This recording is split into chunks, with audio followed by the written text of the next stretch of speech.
We're starting the streaming now. Everybody's phones are off, please, so that we don't get any interruptions in our stream.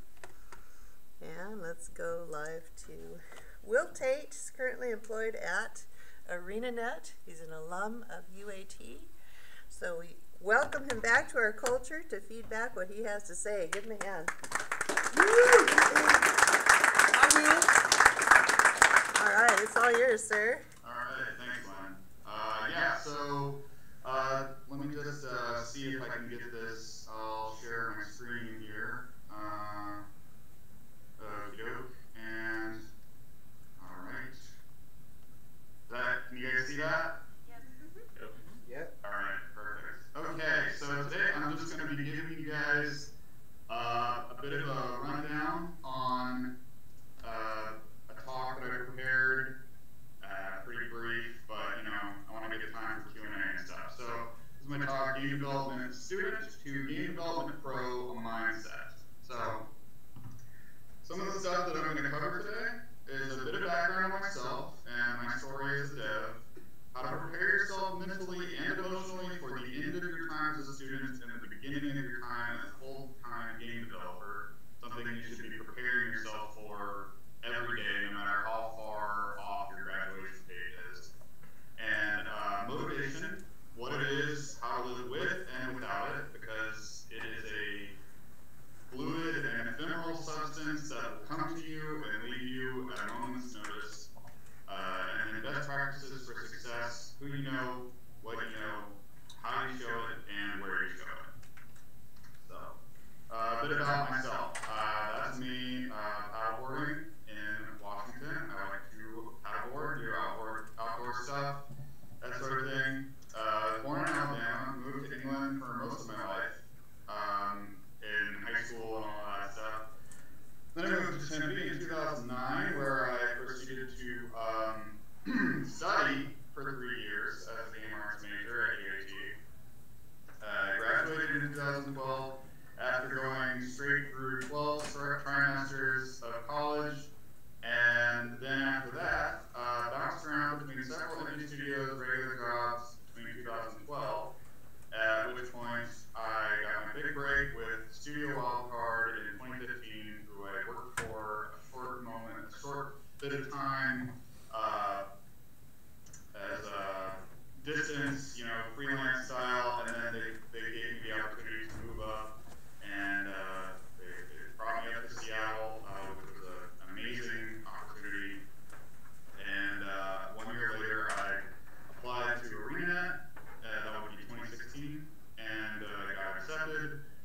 And that's where I've worked ever since. So, I like to do things I enjoy doing. Game art. I drink iced coffee a lot. I go to the gym, I do outdoor stuff, and I do game art. So things I don't enjoy doing, waking up, unwrapping EVs, and seeing all the same stuff on ArtStation. So, also a note. So this talk will have an emphasis on art. Obviously, I'm an artist, but all of these principles apply to basically anyone who wants to be a game developer, regardless, because every position except maybe tech art is going to be so competitive. Our industry is extremely competitive. So these rules should guide you straight through, if you're a programmer, designer, HR rep, whatever. So now we'll get into the meat of things. Some tough lessons, guidelines for success in a world where everyone wants to do what you're studying to do. So, rule number one, and basically where I think everyone should start, is to set your expectations and be realistic. You're embarking into a career which is easily one of the most sought after and desirable positions in the entertainment industry. As an artist, look at the front page of ArtStation. Are you making work of a quality which can be featured there? You need to understand what that is going to ask of you.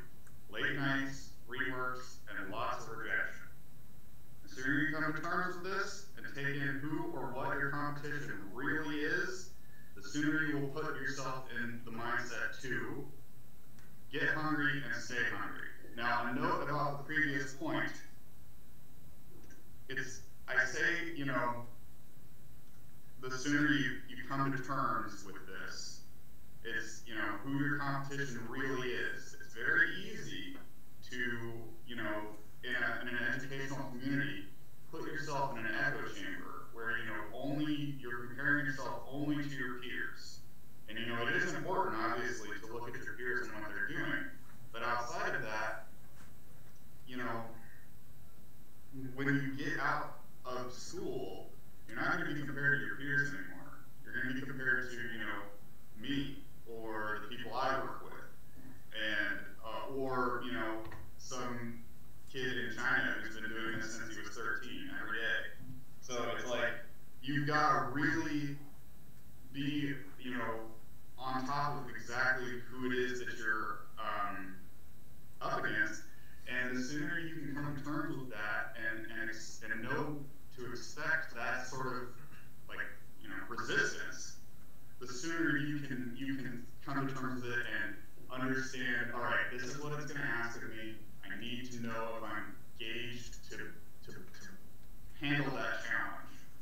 And, you know, I bet every single one of you are. You just need to ease yourself into it. It's not like it took me so long to come to terms with what it was that I was going to actually have to do to, you know, really step up and compete with everyone and be amongst, I guess, you know, not the best, but be, you know, in that top 10%.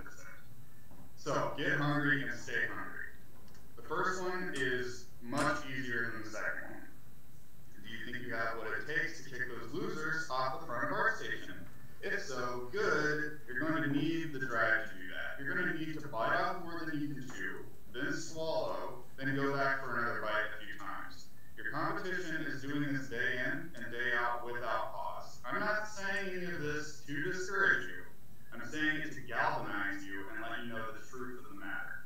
And you know, I'm sure people are probably touching on these subjects, but, you know, if I can press it, you know, and really hammer home some of the things that I was, you know, not exactly coming, you know, full into view of until I was out there and a year into doing pretty regular jobs that I was like, oh crap, I should have been thinking like this, you know, the day I stepped into my classes. So, but with all of that, you know, you find your inspiration, you think about, you drill down, why am I doing this? Why am I a game developer? What spoke to me with this career over, you know, everything else? Because there will undoubtedly be times during your career as a developer where you will forget what it felt like when you first started that project. We all know the rush of sensation whenever you start the blue sky process for that game project or that, you know, art project or whatever. It's an instant gratification feeling because your brain is coming up with all of the things people are going to say about this idea that you got. Like, oh, it's going to be so awesome, it's going to be so amazing. And it sort of complies with that rule set of the more you know, the less you realize you know. And so the further you get into a project, the harder it becomes to stay the course. And if you look at your career as a project, the same thing can happen. So you have to keep in mind, you know, exactly why you did that. It can be some of the most freeing and fun work of your life, whether you're a programmer, designer, HR rep, or artist who are building some of the most interesting and fun experiences anyone can imagine. Literally the most bleeding edge form of entertainment. And you are primed and ready to take a position in that industry. You just have to dedicate yourself.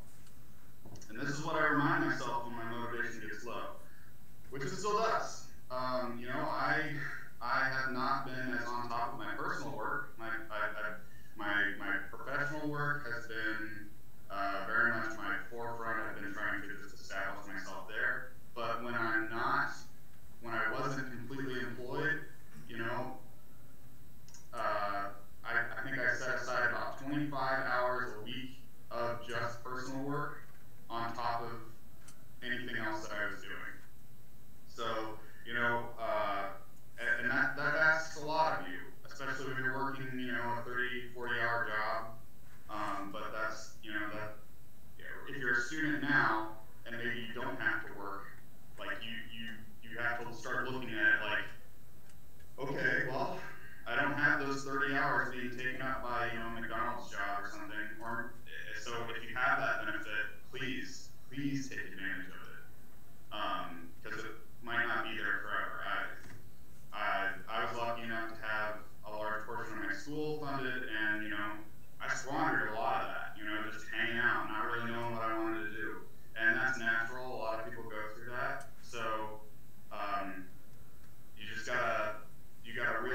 sugar it's a very quick resource that your body uses up quickly and then you crash. You need something more than just working off of the compliments of others to, you know, get the project done, to get through that last 10%. They say the last 10% takes 90% of the effort. And I think that's definitely true because, you know, by the end of it, you're just like, I just want people to tell me it looks good. I just want, you know, that hit of sugar. But what you need to do is remember, I'm doing this because I started doing this because it was fun and because I wanted to create something meaningful, and just keep those tenets inside, you know, keep tenets like that are more like, you gotta enjoy the journey. You gotta really like taking the steps. You not have to be so worried about the destination, that sort of thing. You just so fundamentals. This is ground zero, and a part where I stumbled quite a bit. I ignored the fundamentals for way too long, but once you have found the motivation and the drive to attain what it is you want in a career, resolve to learn these. Regardless of your discipline, the fundamentals of your field are important and will never be worked around. Someone who understands color theory, perspective, lighting, and rendering from a fundamental view will always outstrip an artist who completely ignores those things. I, for one, tried to dance my way around it, you know, the first couple of years of my career as an artist, and it wasn't until later someone showed me, like, hey, you can see how these two people are different. One spent 10 years grinding through their career without learning the fundamentals, and they're okay, but this other person learned the fundamentals of art, which is all I can really speak to right now, but I think the principle applies in every discipline. They learned those fundamentals, and it just acted as an exponential multiplier for their ability. Everything they did past that point, you know, every experience they had started to make sense. It's like, oh, I can see why the light is doing that there and that there, and, you know, it gives you the rule set to analyze what's happening in your everyday life, and then you see the world through an artistic eye, which is incredibly important. So yeah, and if you take the time, they're boring and they're repetitive and they're not fun, but you will get better. It's like working out. It's like going to the gym. Anything, you know, worth doing is gonna come with some amount of difficulty. Number 5. How are we doing on time? All right. Number 5. Engage with your peers. So it's something you're probably already doing. You know, you guys have SIP and you guys have projects and all of those things. So the people or developers around you are doing the same thing you are, probably better than you are, maybe. Learn from them, talk to them, use their motivation and ambition to fuel your own. Like when I was in school, being on projects was probably the single most advantageous activity I took part in. It gave me, you know, perspective on what I wanted to do within a team, how I felt about, you know, the beginning to end process of game development, and it taught me exactly how hard it is to make a game. So just interacting with people and getting feedback from them will be infinitely important to you. So yeah, and it'll help you learn to be a team player when you get to a studio, but also help you grow organically as an artist. I learned a lot in my classes, but what I always say is I learned how to be a developer with my friends. I could have learned a lot of the stuff that I know today, not going to college maybe, but it would have taken me a heck of a lot longer, because it's just the organic experience you get from interacting with your peers is just completely invaluable. So yeah, and to speak to projects, I guess number 6, complete projects. Working with your peers on projects which are larger than you can show discipline and consistency. 2 things which the best employers will always look for. My director and my lead, when they open a portfolio, they are looking for a bunch of different stuff, but some of it that I can always hear them compliment on is like, oh, they worked on this project and I can see that they completed it. Or I can see that they put a good amount of effort into it. It doesn't have to get published, but it doesn't hurt, obviously. So, and projects don't have to be with a team, but it can help. So when I say projects, what I'm talking about is a longer term, larger goal that shows more than just, speaking again from the experience of an environment artist, a single prop or a single material or a single whatever, like something you could do in an afternoon. That doesn't speak to your ability to work in a studio environment, because you'll have to be doing that stuff every day, and that it doesn't really show, like I said, consistency. It doesn't show like, oh, I can do this one very beautiful prop, but it's like, how long did that take you? And practically speaking, what I look at when I review portfolios is your portfolio full of things that I could have done in an afternoon that are all disparate? Because that's just not how I work. That's not how I've seen people work.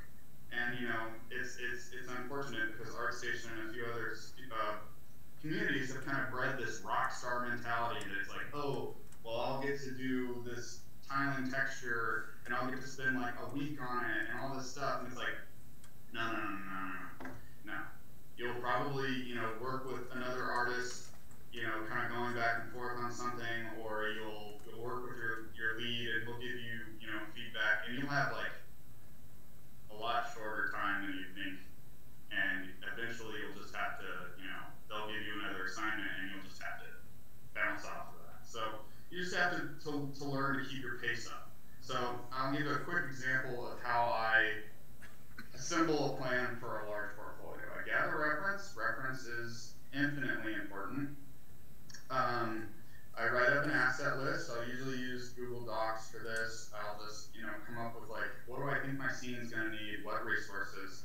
I create time estimates. This is very important. Time estimates for every asset's creation. So for, a single stone tiling texture, I'll say, I reckon from start to finish, that'll take me about 6 hours. And then when I'm working on that asset, I'll keep track of like, okay, it actually took me 8 hours. So just keep that 2+ hour surplus in your mind. And as you go through, just keep tracking those. And, eventually you will get a good idea for exactly, how long it takes you, but also if you're getting better. So I hold myself to that time estimate as I go into what I regard as a quote-unquote production cycle for myself. I will make schedules and I will say, all right, I want this, based on these time estimates, I want this done by the end of August. That seems like a realistic time. And so I give myself a pretty generous amount of time because I want to make sure that I hold every piece to a high standard and don't let myself get impatient. When I start to feel, and this is a skill in and of itself, I think, starting to realize when you're cutting corners for the sake of just getting it done. That's not something you want to do in your personal work. In your professional work, yeah. So I guess maybe what I'm saying here about, timing and stuff, focus more on making stuff look good right now. That's more important than moving super fast, but just making a large scale project that really looks polished. Polished just goes miles. When somebody presses spacebar on, to make the character jump in your game project, it's got to feel as good as Mario Odyssey, or it's got to feel as like it's got like a tactility to it. That sort of polish in every aspect of your project is incredibly important.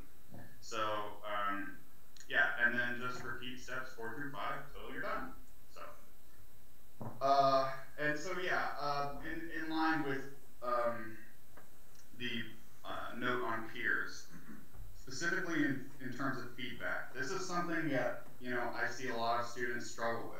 They don't understand feedback, they don't understand how to give it, and they don't understand how to take it. As you work, it is important to seek the feedback of others outside of your project. I'll say for myself, I didn't understand why feedback was so important, but it comes down to these objective eyes will be vastly important on the path to creating something truly impressive. Keyword there being objective. They have no stake in what you're doing other than giving you their opinion and giving you feedback in a way that is professional and hopefully, constructive. So you need to learn how to take critique on board. I would have made this the title of the slide, but it was too long. Critique is just so important. Not nearly enough students in this climate embrace or understand what critique is at its core. It's a cheat code to making something look better. Cheat code. So if you guys are familiar with Plato's Cave, I'll give you a quick rundown. Basically, Plato's Cave is the idea that there are people facing the wall of a cave. There's a guy here with some shadow puppets, and he's using this fire to cast shadows. People who are staring forward, their only perspective is what's on the cave wall. In this metaphor, the fire and this is like your brain, right? And this is your perception. All you know is what you see here. A critique from someone else is someone coming into the cave and saying, hey, move over. I'm going to put some stuff on the wall that this guy's never even thought of before. So it's like always looking at your art from one perspective, and someone comes along and tells you how you can make it better, chances are you were never going to come to that realization on your own. Self-critique is a thing, but most of us are trapped within our own perspective. Self-critique is a skill that takes a lot of time to come to grips with. And a lot of it stems from learning the fundamentals, learning a rule set by which you can constantly compare your work to. So, people giving feedback frees you from that trapped perspective that you're in, that sort of gridlock where it's like, it's sort of the, if you use Photoshop and you do like illustration, when you flip the canvas, that gives you a completely new perspective. You'll see stuff that's wrong with your picture that it's like, oh my God, I never would have anticipated that being wrong. This circle is obviously more oblong than I anticipated. So, a little thing here. Whoops. Okay, so if it's hard to implement the feedback, this is important as well. Not all critique is created equal, but it's worth looking at it objectively yourself. Just because critique requires a lot of rework does not mean that it is invalid critique. So it's just worth keeping in mind that nothing worth creating comes easily. So whenever somebody's like, yeah, the shading on this or the perspective on this is all wrong, and you're like, oh, I'm gonna have to redraw like the whole thing. Good. Redraw the whole thing. The second time, if you're patient with yourself, will like 9,000 billion times out of 10,000 billion, 99% of the time, it's going to turn out way better than the first time you did it. And number 8 is compete. And this was something that UAT was pretty good at. I remember distinctly our projects would get put up against each other and that sort of thing. But UAT is kind of a microcosm, right? It's you and your fellow students. You want to be competing on the global level as well. Once you've had time to build a portfolio, begin to enter competitions for the public eye. There are plenty of challenges, game jams, festivals in which your work can compete amongst that of your peers. And I've got a link in the last slide that kind of directs you towards the ArtStation challenges. If you're not aware of those, just spectacular places to enter and see hundreds of entries in all realms of artistic development, animation, effects, level art, concept art, everything. And they do them, I think, on like a 3-month rotation. So, yeah. Winning and placing in these competitions is not all that matters. What should primarily matter to you is finding the drive to complete a piece which is aimed to impress others and grow your skill. Emphasis on grow your skill. Winning and placing is even better, though. Winning and placing will get you the attention and the job offers you seek. So, story about myself. I competed in the Riot Environment Art competition back in 2014, and I placed third, which was probably one of my better pieces that I created, and I was super psyched about it. And while it didn't lead to an internship with Riot, since they had kind of overhired, I did get an offer from a company called Social Point, who works out of Spain. They're a mobile game studio, pretty successful. And my entry there that placed gave me the opportunity to step up into the realm of a industry professional. So that was kind of the thing that bridged that for me, and it got me that attention. I'm sure that that's not how it works for everybody, but that was just something that worked for me, so I made sure to put it here and let you guys see, you know, hey, competition, even if you don't place, because I was only third, but I know that what my employer told me was that they reached out to some of the other better looking entries as well. So, and even if you don't win or place, hopefully you get a kick-ass piece of work out of it. So, yeah. Number 9. This one's going to be a little more personal because it's important to me to be adaptive. Don't be afraid to take on opportunities that you might not originally have sought out. Here is the list of things I wanted to do once I was done with college in chronological order. When I started, I wanted to be a t-shirt designer. I don't even remember what my plan was with that. I just wanted to like draw on shirts or something. I don't know. Anyways, graphic design, animator, UI artist, concept artist, character artist, crop environment artist. You see, that was 7 different ambitions that I had to cycle through and be like, well, I don't want to do that. Okay, well, maybe I'll try this. No, I didn't really like that. Okay, well, maybe I'll try this. And it probably won't take you this many things to get to what you want to do. But what I'm saying is, if you're bashing your head against concept art and you're like, holy cow, I don't enjoy this. I don't find the fire in the passion and the fun in the process of creating work in this field for 40 hours a week. If you can't anticipate that being the case, don't be afraid to look at other options. Commit and give it a good shot. I did at least one project on each of these things and tried to figure out if I liked it or not before I, moved on to the next thing. And so, yeah, eventually, once I figured out prop art was what I wanted to do, I decided that I was going to work for Blizzard. Oh my God, Blizzard! Whoa, I'm going to work there when I graduate. Does that sound familiar to you?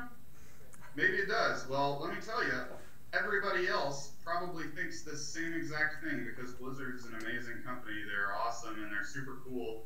And I grinded my butt off trying to get their attention, but so was everyone else doing the same exact thing. I went to like 4 of their GDC parties. I, had lots of contact with them, personal contact, and I was getting feedback from them. A gentleman named Keith Self-Ballard is incredibly helpful to my career. Worked there and then moved, but some of the best advice he wound up giving me was go somewhere else for a bit, and then come back. Look at this studio, see the people who work here. Yes, they have those student interns, but God, your chances of getting that student internship nowadays, you'd be better off going in the middle of the desert and trying to get hit by lightning. It's just so hard. Not to say that if that's exactly what you want to do, don't try and do it, because if you think that you can do it, go for it. But it's gonna be hard, and I spent the better part of 2 years every single day. I had an entire portfolio of like 13, 14 3D pieces that were completely designed up to get their attention. And in the end, it was another company that came along and was like, hey, we noticed that you're doing really good stuff. Come work for us. And then, because I like doing game art, it wasn't like, oh, I'm not working on StarCraft. Oh, no. It was like, oh, hell yeah, someone will pay me to do this. Awesome. So just, you know, be open, be hungry. I was hungry, so, you know, literal and metaphorical sense, so I went for it. I mean, and when you graduate, it's probably going to be, or it could be, a kind of windy road. Like, I list here, chronologically, these are all the companies I worked for and all the things I did before I actually made it. So I worked at IKEA, I worked at Vanguard, I worked as an indie dev doing menial contract work, I worked at Forever 21, Regis, and then I worked for Broken Window Studios as a prop artist for a short period of time, and then I was unemployed for a little while, and then finally Social Point reached out to me, and that was sort of the life raft that I got onto. This was 3 years after I graduated. There's definitely, you know, people who it will not take them that long, but I had a lot of figuring out stuff to do, and you know, it was like, once I got out of Phoenix, I kind of saw other environments and stuff, other places, what the game industry's like. The game industry in Seattle, I would say there are 3 places that, you know, as an entry level, that are really going to be friendly to you. That's Seattle, Austin, and LA. And only one of those places has a reasonable cost of living, and it's not Seattle or LA. So, as far as, you know, seeding the game development environment in Phoenix, if that's what you want to do, that's amazing. Phoenix needs game developers. Unfortunately, if you're looking to work on the AAA side of things, not a lot there, and it took me a while to figure that out. So once I got out of Phoenix and I got to Seattle, I had more opportunities start coming in. So just being open to moving around, being open to trying out different places. It's scary, but I'd say it's worth it if you can get your foot in somewhere there. So, and finally, last point is be humble.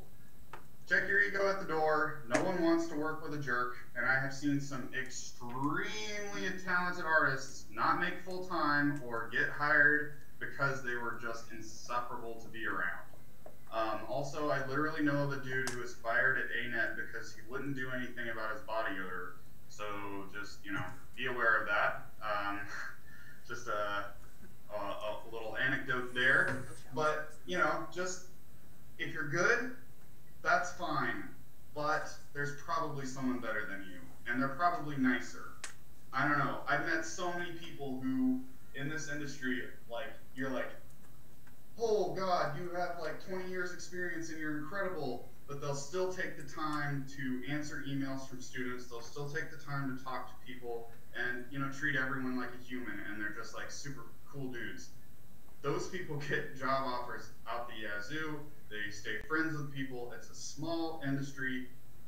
I know people who, you know, they've had a hard time because, you know, they kind of set themselves up at one studio, they left under bad terms, or they just kind of get a rep, and once you get a rep, it's hard to undo that. It's not impossible, but yeah. So, point is, just be a cool person. Don't be a jerk. So, in the end, all of this stuff, you're probably like, oh my God, oh, why would I ever do any of this? In the end, is it worth it? Yes. Yes. Yes. Super worth it. I cannot say enough how much, despite all of the heartache and pain and struggle I had to go through, every day getting to go into work and work on like the newest and best next-gen games and work on alongside these incredibly talented artists every day, and I get to play ping pong, and my work has these giant tumblers of chocolate almonds, and it's just so awesome. So yes, it is worth it. It's going to be so difficult to keep that in mind, but again, you just have to drill down and learn to enjoy the journey. You have to learn to enjoy every brushstroke, every single vert movement. So that brings me basically to the end. Here's some contact info. This will be, you know, I'll send this as a PDF to Lynn, and yeah, it's got my LinkedIn there, my email, and you guys can contact me, of course, with any further Q&A. And then here are some bonus links, just kind of going over ArtStation, contests, Polycount, big one there. Facebook group, 10,000 hours. This one's a little dicey. There's some, Facebook groups, kind of the Wild West of game art feedback. But yeah, Gnomon Workshop, E3D and 3D Motive, these are the holy trinity of tutorial websites. But of course, there's Gumroads. There's too many here to list, but on Polycount, there's a list of active Gumroad tutorial creators who will give you just the world of infinite learning and knowledge for affordable prices, a lot cheaper than these three guys. Good names: Tyler Edwin, he does a lot of YouTube stuff. Michael Pavlovich, the god of ZBrush, just so incredible. Does an amazing job of breaking down his process. Simone Fuchs, he works for Blizzard, has some very awesome tutorials on hard surface modeling. Josh Lynch, Substance Designer. A note about this: if you have not touched Substance Designer or Painter, do it immediately. Don't put it off. I know it's a weird program and it looks weird. Designer and Painter are the future. Every artist at my studio uses those programs. We just had Algorithmic into the studio to take requests for their next releases, like ideas and stuff, and it's like, yeah, it's a full steam ahead with those programs. So don't be afraid if you're a character, environment, prop artist, get in those programs. Oriadoshu has some very helpful talks about art philosophy and production. Scott Robertson, this guy, in terms of just learning resources, is incredible. He teaches the fundamentals of illustration. He has 2 books, How to Draw, and I believe How to Perspective. There's like 2 books, and each one kind of covers a different tenet of the fundamentals, and they are so straightforward, and they just line everything up incredibly. And then Raphael Grassetti, I put this one in here for any character artists. He is a really great character artist. He has some stuff on Gumroad that is super worth looking up. Okay, and that about wraps up that. Let's see here. So I am good to do Q&A if that's good. Well, Tate, you're awesome. Thank you for your presentation. Yeah, don't go away. I'm sure we have questions. Anybody in the audience want to post the first one? I got a quick question. Fisher. How long have you been doing it? And are we able to take a look at your portfolio? I would love to do that if I could. Oh, sure. Yeah, sure thing. Let me screen share here. Let's see. To answer your first question, I have been, I guess, working to learn game art since about 2010 is when I really got all in. I stopped doing graphic design and started doing mostly, like production art. But let's see. My portfolio is right here, and I will forewarn you, it's not as robust as I would like, but they say every artist should be constantly looking to improve. It's just we've been heavily into some pre-production stuff at ArenaNet, and I just been dragging my feet on a lot of stuff. But as you can see here, these are some assets that I did for Ark Scorched Earth, the DLC. I also worked on the core game, but the Scorched Earth stuff was just a lot easier to put in my portfolio. And looking back, I made these about almost 2 years ago, and a lot of this stuff I can definitely see areas where it needs improvement. But a lot of this stuff was made with SpeedTree. I think all of these plants that I'm scrolling through now, I had about a month and a half to make. And it was like just get in and just that job was rough.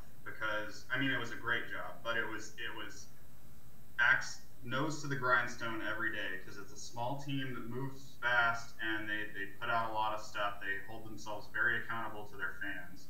So yeah, I had to generate a ton of content with, you know, not a lot of direction, no concepts a lot of the time, and you just had to think on your feet and move quickly. So just, you know, be ready for that sort of thing. These are some of the building assets that I had to make. I was responsible for, you know, I'd say close to like 80% of the props and environment work that went into that DLC.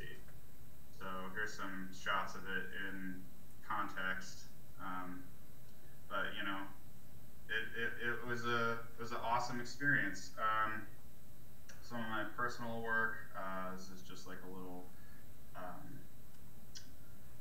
gas station scene that I did. This isn't really production work. This was more me experimenting with more cinematic style of stuff, like just really focusing on trying to generate a scene that could be rendered and flown through in some capacity. What else do we got? Oh, these ones actually I want to take out. I'm always at work. I'm kind of known as the guy who rails against the balls because ArtStation is just full of like orbs and just like floating swatches of materials with no context. And of course, I'm such a hypocrite. I'm guilty of it. But I added these a long time ago. So, but it's just, you know, a couple of Substance Designer completely procedural textures that I did a while ago. You know, a piece like this in my work environment, I would expect to take no more than 2 days, maybe 3 if I had significant feedback from a director or that sort of thing, that just give you an idea of time scale there. Let's see what else.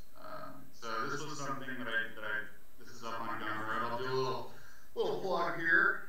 If you're looking for Rococo brushes, you can go to that link, and it's like $5 or something. I don't know. But you know, it's just a little bit of a way to make some extra income and share my work.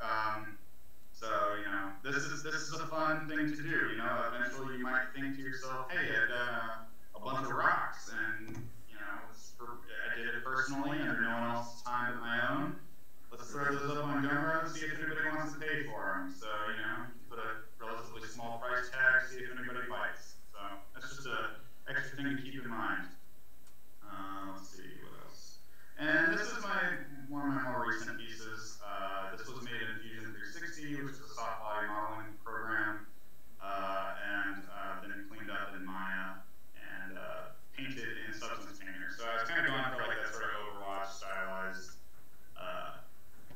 work, that sort of thing. So yeah, so that about does it for what's on my ArtStation. I have my other portfolio, which I can link you to as well, but that's a lot of older stuff. And you know, a big rule with portfolios that I will say is always, you know, okay, so when you think about your portfolio, you need to think of it like a full-time job. And in a full-time job, I can tell you over the last month and a half, I've made probably a good 4 pieces that could go in my portfolio. Obviously, they're under NDA and all that stuff because it's for a game that hasn't come out yet. But what's going on there should be how you see it in your personal work. So it's like if you have a piece in there from high school, you know, if you have a piece in there from, you know, even 2 years ago, which I'm guilty of, but you know, I'm kind of in a different position as a student. You know, when you send that into an art director or something, they're going to be like, well, what are they like now? And that's a really good way to start building a rapport with professionals.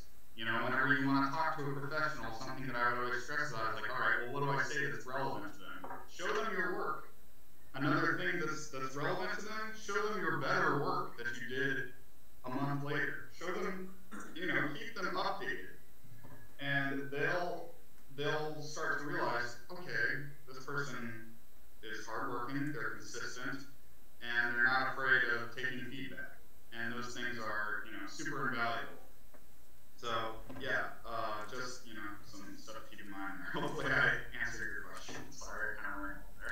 question for you, Will. Yeah, sure. What's up? When you interviewed at ArenaNet, how many pieces in your portfolio did you have to show for the title you were going for? So, the piece, basically, I just showed the work from Scorched Earth and some of my, let me see if I can pull it up here.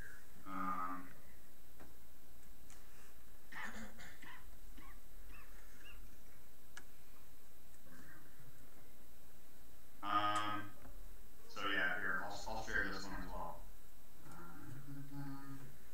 So this is my older portfolio, but this was the portfolio I sent to ArenaNet. So yeah, all of this stuff, this was a cargo collective. This was really before ArtStation really took off, so I would have just used an ArtStation as a note there. Yeah, ArtStation is pretty much industry standard. My art director likes it because it's easy to work through, and standardization of displaying people's artwork just makes sense because it's like, if everyone's website has some different cool gimmick, it's like that doesn't matter. You just want to show them the artwork. So I just had some tabs over here. You can tab between the projects, and then oh yeah, these were some of the ruins and the forest pieces I did. I did these platforms for the core game and some other things. So yeah, and then I just listed the programs necessary. This was a modular texture exercise I did in Unreal. This was kind of designed to show that I was capable in Unreal and practical engines. Using practical engines that are, serious business, not just viewport screenshots is important because, you're going to be working in an engine. Unless you're a concept artist, you're going to be putting your stuff into an actual engine at some point. So, yeah, just looking at ArenaNet as a studio, this was kind of taking a lot of cues from the stuff they did and deciding that was something that I liked and I wanted to maybe do. So, oh, fantastic. We're actually getting close to the time where we have to release, so we're going to rapid fire a few questions at you. Sure. Questions, anybody? So how long, when you were looking, you're going to apply to ArenaNet, how much time did you give yourself to kind of customize your portfolio to submitting to them as opposed to other places that you would apply before them? So in terms of customization towards other studios specifically, I will say that I have weird feelings about it. Mostly what I did was I would say like, okay, I'm going to do a couple of pieces that look like maybe they could fit in the game, and then I'm going to do stuff that I feel really passionate about. It's tough because as you can see here, I had a bunch of illustration stuff that was, very targeted towards like Blizzard in here. And I've got a lot of other projects that I've got hidden that were also very Blizzard based. So it was tough because I had 100% spec'd into Blizzard more or less. And it was like, whenever I found out really that wasn't going to be a reality for me, I had to start kind of diversifying. And so stuff like this, projects that look like they could fit in any more or less modern fantasy game or sci-fi game are going to help determine, obviously this stuff could work for maybe CD Projekt Red or any studio like EA, BioWare, whatever. Whereas, if you're going to apply to start Cloud Imperium or somewhere like that, you're going to want spaceships or something. It doesn't have to look exactly like it goes in their game, so don't overemphasize that. Just make something that looks good in the ballpark. So, yeah. Thank you. I would say, yeah, maybe one or two pieces just to display your aptitude for it. Great. Thank you, Will. Any more questions? Yeah, no problem. Not at all. Now's your chance, guys. I'll throw another one out Okay. there. Sure. Because you've talked about working contract work as indie, working in smaller studios, and now working in a major studio like ArenaNet. Yeah. When it comes to the time scale for working on different pieces, so if you have examples of like a similar scope of proper environment piece that you're creating from all three of those experiences, what are you looking at differences in terms of time scale and also how much interaction and coordination you're having to do with both your leads and other people that are adjacent to you, other artists? When it came to indie work, the time scale was never enough time. It was always work harder and faster and always get it done more quickly because time was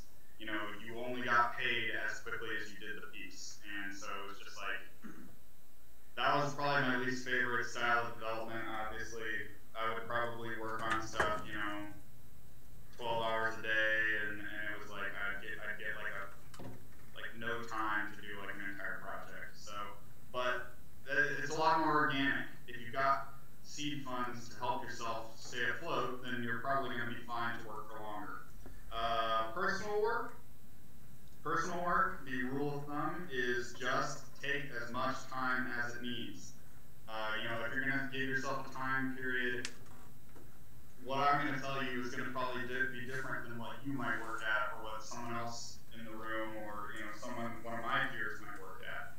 Like I know a guy that I work with, he does just like insane sculpts in like the span of a day that would take me like a whole week, but that's like all he does. So I would say for personal projects, the rule of thumb is just don't be impatient. Just give yourself time. As long as it's a big, impressive portfolio piece, time won't matter that much. Another artist that you guys should look up, I'll tag it in the presentation, is Tobias Tate. That guy is kind of like one of the people who I think of when I think of like students to professional very quickly, because he just did these like mind-blowing projects. He learned Unreal, and the scope was incredible. It took him a little while, but in the end, if your jaw's on the floor, you don't really care how long it takes. And then finally, production. Production varies from piece to piece. What I've been working on for the last month, the set of pieces, I've had a month to do an entire culture kit for something. But that's upwards of 36 architectural pieces that I've got to do.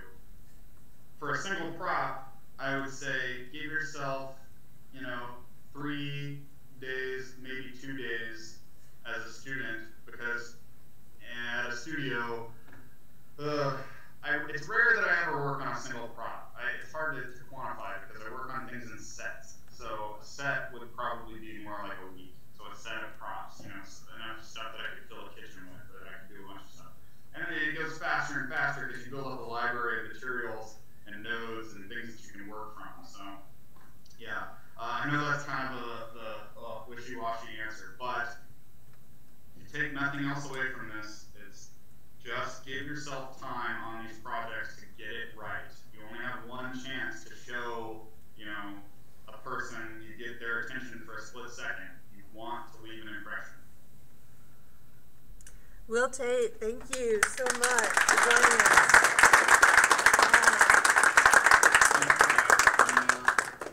Lynn, feel free to send anybody's information my way. I'll be happy to look at portfolios, review over LinkedIn, add people on LinkedIn, any of that stuff. So, guys, take advantage of that. It's so critical that you make these network connections and keep them strong. Yeah, totally. Yeah. So, yeah. All right. Well, thank you, guys. Thank you so much, Will. Thank you. All right. Bye. All right, let's quit our stream.